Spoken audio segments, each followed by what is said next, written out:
Gravedigger. Welcome to Gravedigger, a game that has been requested to me a lot of times, which is not all that surprising based on my love of the Battlefield series and the fact that this game is inspired by just that. Gravedigger takes place in a fictional world where two fictional factions that are very not based off of Germany and the UK continue fighting World War I underground after the entirety of the surface world becomes uninhabitable due to the war. They go underground, but the war doesn't stop, and that's where you come in, you fight against other enemy players, and it's a pretty simple premise. Now, what isn't simple is the game itself, which is really interesting, and I think is a very unique take for a first-person shooter, and I enjoyed quite a bit. Basically, because you're underground, the big gimmick of Gravedigger is the fact that every class has a mining pick and you can use that to terraform the environment. This means that in instances where you might get otherwise stuck at a choke point, you can simply grab your mining pick, go up and around, go around to the right, left, down, you name it. I think when it comes to a lot of Roblox games, there tends to be this sort of mantra of, hey, wouldn't it be cool if we did XYZ? And then there's an entire game built around it. It's one of the cool and unique things about the platform.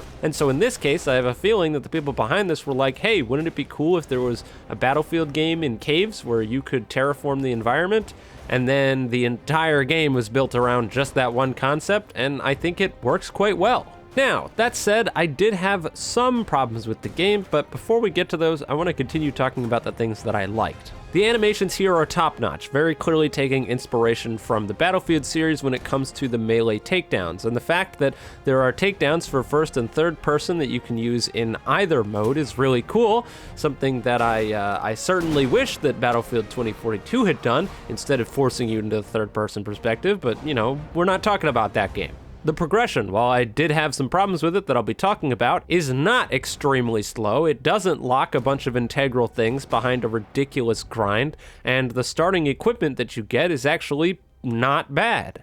Unlike in that one Zeppelin Wars game I played not too long ago, where the starter rifle was absolutely useless, the starter rifle in this game is actually one of my favorite weapons that I use, and I ended up preferring it over most of the weapons I unlocked after the fact. It's incredibly consistent, it's not god-awfully bad, its fire rate is decent, and it's just a solid weapon. While there isn't direct voice acting and all of the voice clips when it comes to dying as well as the music is directly taken from Battlefield, I did appreciate the fact that there's a Komaro's wheel that you can use in order to request ammo, thank teammates, etc. I did find it weird that they put this on E instead of Q, considering that it's always been Q in every Battlefield. Not sure where they got their keybinds from.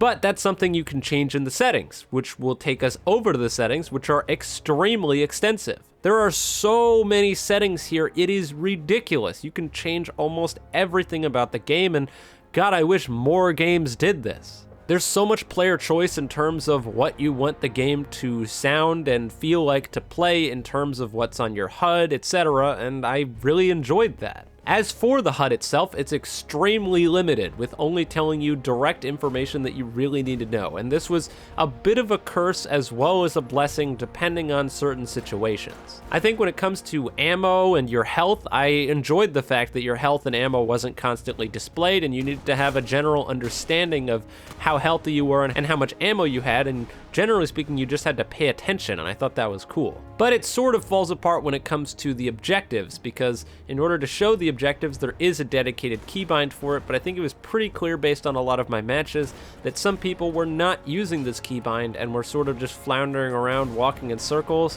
So I think if there was a way to make it so that way the objective is always visible on people's screens, I think that would probably help a lot in terms of corralling people who are new or don't know what they're doing into the right place. I also thought it was pretty interesting that it appears they decided to forego a scoreboard. This is something that would give a 2042 hater an absolute heart attack, but I actually think works out to the game's benefit. The game tells you how many kills you got at the end of the round, but it never really discusses your deaths, nor does it show a scoreboard of how well each individual player is doing. And I think this works to keep people who are already underperforming from quitting the game because it's so clear how underperforming they are.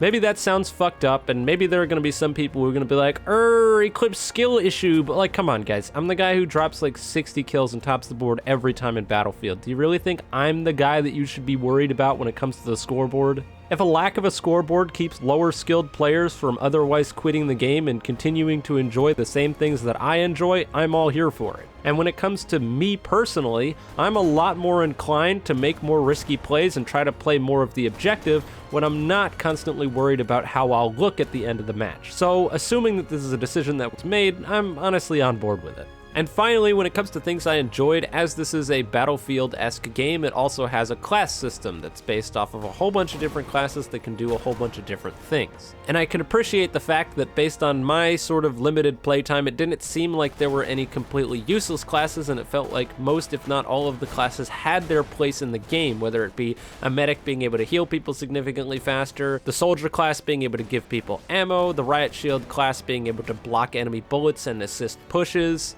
officers and the spear guys being able to buff your teammates, the list goes on. Now, while we're on the class menu, we can talk about some issues that I had. Number one is that the UI here for unlocking new weapons is rather questionable, and I think it could use a little bit of work. I don't even think this would take that much to fix. The main issue is that when you click on a weapon you don't have and you go to unlock it, your only option and only piece of text you get is purchase. Okay, purchase with what exactly? How many of what am I using to purchase? Who knows? And when you click it, if you happen to have a medal unlocked just to find out what it does, it immediately buys the item with no confirmation or anything. And yeah, this is kind of backwards. So the way progression works isn't exactly rocket science. When you play and finish matches, you fill up a little bar. When the bar gets full, you'll get a medal, and you can use that medal to literally unlock anything in the game, which is awesome. The fact that the game seemingly doesn't lock any ridiculously powerful stuff behind a ridiculous grind is great, and if you see someone that kills you with a gun that you think is overpowered, well, just unlock the weapon yourself after 2 or 3 games and see if it actually is broken. I love that, and considering that there's so much in the game right now that you can spend your medals on when you're first starting out, it really is a difficult choice deciding what you think you might want to get versus what you can wait to get later. The problem is, again, that it's unclear that the medals are that you can purchase stuff and that you can purchase anything in the game. And so I think a simple change of the text to purchase with 1 medal would fix basically all of this.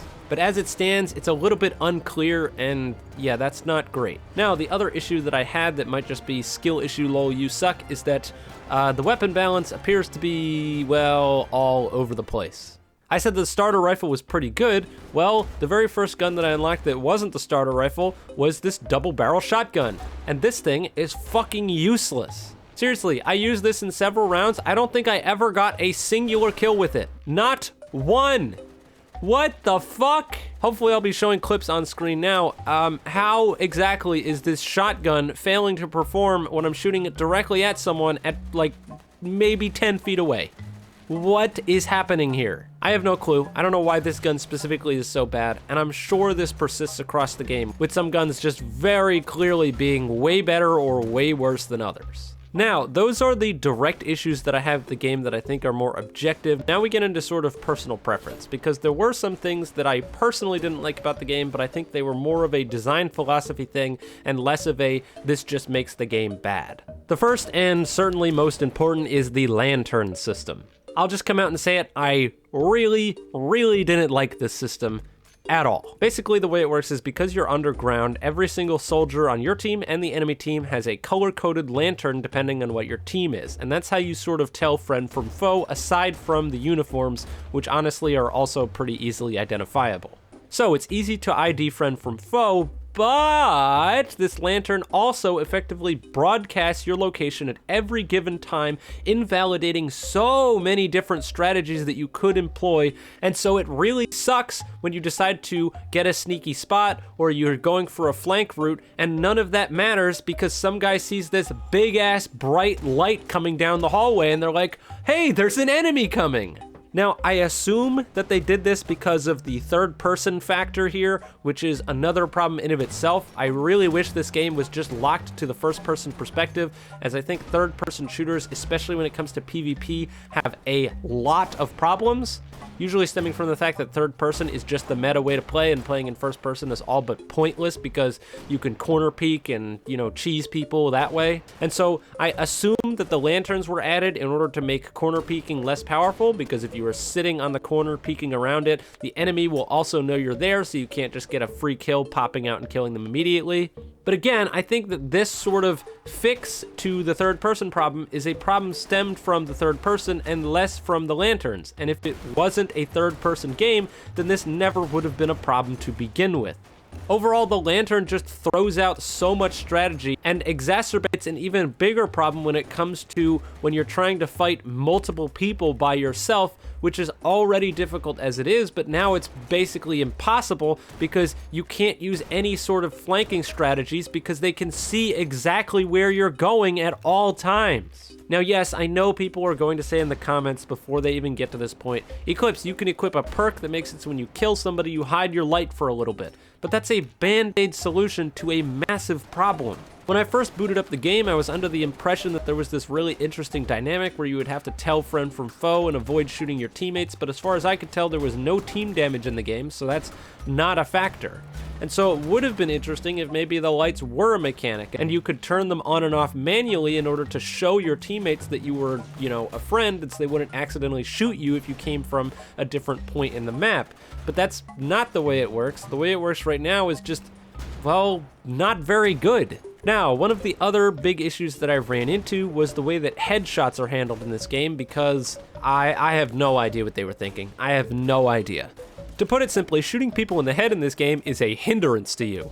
Wait, what? Why in a shooter game should shooting someone in the head directly hurt you rather than help you? I don't know, but that's the way it works. Basically, all of the soldiers in the game have these big fuck-off helmets, and if you shoot them in the head, it knocks their helmet off, but doesn't appear to do any damage to them. So, if you're using the very first gun in the game, which is an incredibly consistent 2-shot kill at presumably any range because it appears that players have 200 health, something I wish that the game had made clear based on the damage numbers in the game, but whatever. But regardless, so if you have 200 health and you get shot twice by this gun, you die.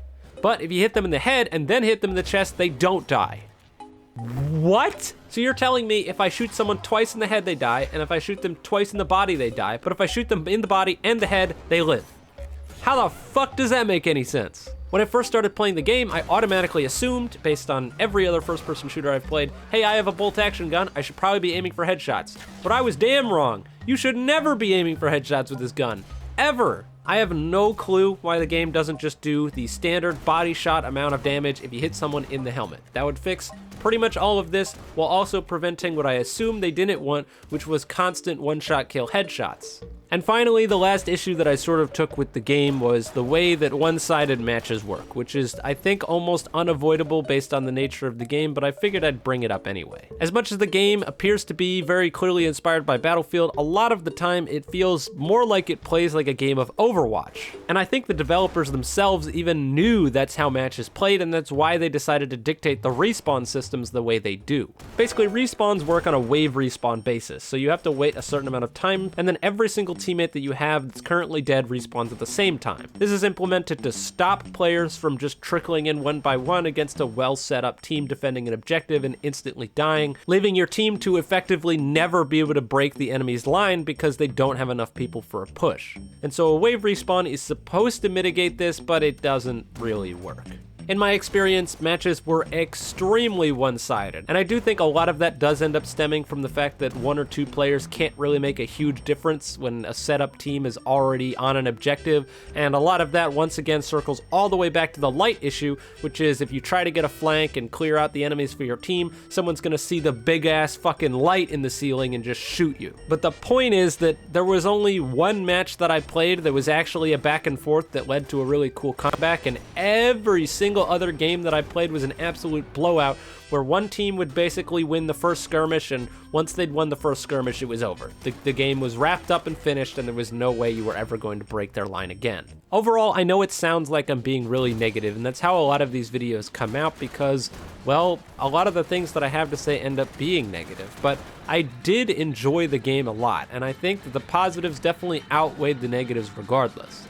I had fun playing, and I hope more people play this game. As usual, it'll be linked in the description, so if you want to play it yourself, and if the people behind this game end up seeing the video for whatever reason, I just want to tell you guys that you did a fantastic job, regardless of all the issues that I had, and I can absolutely see myself coming back and playing this game some more, maybe with some friends, to have a more squad-oriented experience, because it's a fun game despite its flaws. That said, I am wrapping up here, so naturally, if you enjoyed the video, you can leave a like and subscribe. If you didn't, don't. And with all that being said, have a wonderful day or night wherever you are, and I'll see you guys next time.